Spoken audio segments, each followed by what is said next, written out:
اسلام نے سب سے پہلے اخلاص سکھایا ہمیں، اخلاص۔ فرش اعضا پہ بھی آؤ تو اخلاص کے ساتھ، مصلی پہ جاؤ تو اخلاص کے ساتھ، مولانا سے ملو تو اخلاص کے ساتھ، بھائی بھائی سے ملو تو اخلاص کے ساتھ۔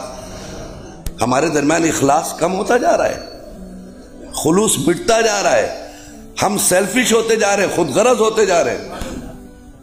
ہم کسی سے مل بھی رہے تو اس کے پیچھے ایک مقصد ہے۔ خدا کے واسطے اپنی عزاداری کو اس سے روک کے رکھیں، اس میں خود غرضی نہیں آنی چاہیے جی، اس میں خود غرضی نہیں آنی چاہیے، اخلاص۔ حضرت آدم رو رہے ہیں، کوئی نہیں، there was not a single person, ایک بھی انسان نہیں وہاں پہ، اکیلے ہیں نا، پہلا آدمی ہے زمین پہ، ابھی تو اولاد بھی نہیں پیدا ہوئی، زوجہ کے بھی پتہ نہیں کہاں ہے وہ، کوئی پرسہ دینے والا نہیں، کوئی سمجھانے والا نہیں۔ وہی ایک ہرن کا جوڑا گزر رہا تھا اور روز دیکھتا تھا کہ یہ غریب روتا بہت ہے،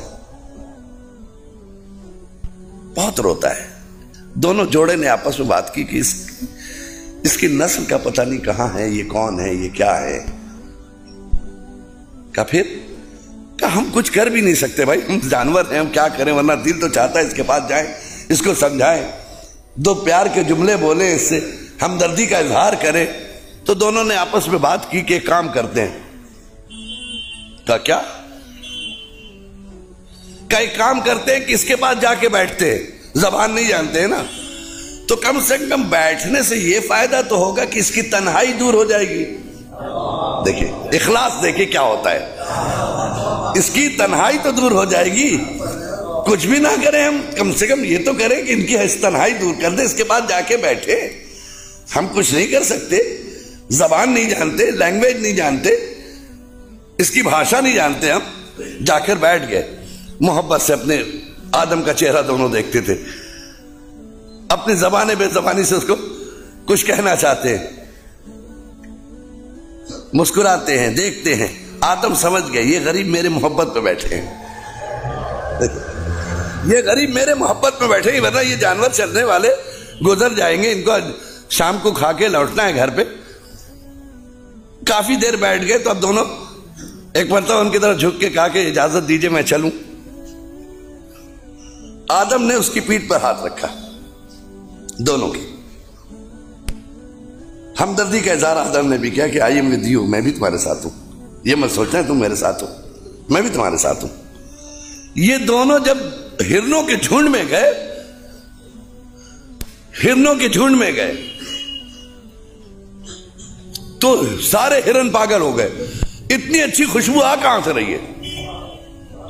بھائی آج جو مشک نکلتا ہے ہرن کی کوب سے، وہ ایک خاص قسم کا اونٹ ہے، یہ ہرن ہے جہاں سے وہ یہ مشک کی خوشبو لاتے ہیں، ٹھیک ہے؟ آج ہر ایک گھوم کے دیکھ رہا بھائی تمہارے یہاں سے کہا نہیں، تمہارے یہاں سے کہا نہیں، یہ آ کہاں سے رہی؟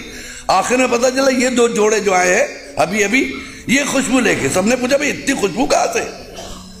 کہا فلاں جزیرے میں ایک شخص رو رہا ہے، ہم اس کے بعد تھوڑی دیر بیٹھ گئے تھے ہمدردی میں، جب چلے تھے تو اس نے پیٹھ پہ ہاتھ رکھا، اتنا یاد ہے، یہ خوشبو کہاں سے آئی مجھے نہیں معلوم۔ اس کے بعد یہ کیفیت مجھ میں پیدا ہو گئی، تو دیکھتے دیکھتے سارے ہرنوں نے آدم کو گھیر لیا۔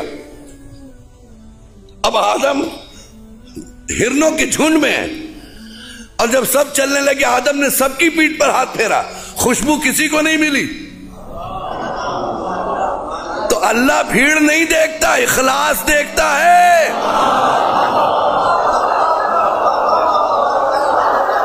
صلوات پڑھیں نا محمد وآل محمد پہ۔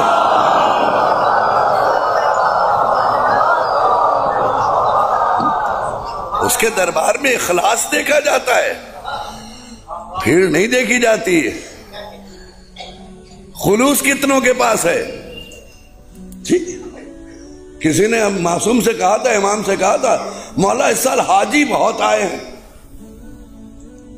تو آپ نے کہا کہ اشارہ کیا حضور جانور زیادہ دکھائی دے رہے ہیں۔ ٹھیک، لباس تبدیل کرنے سے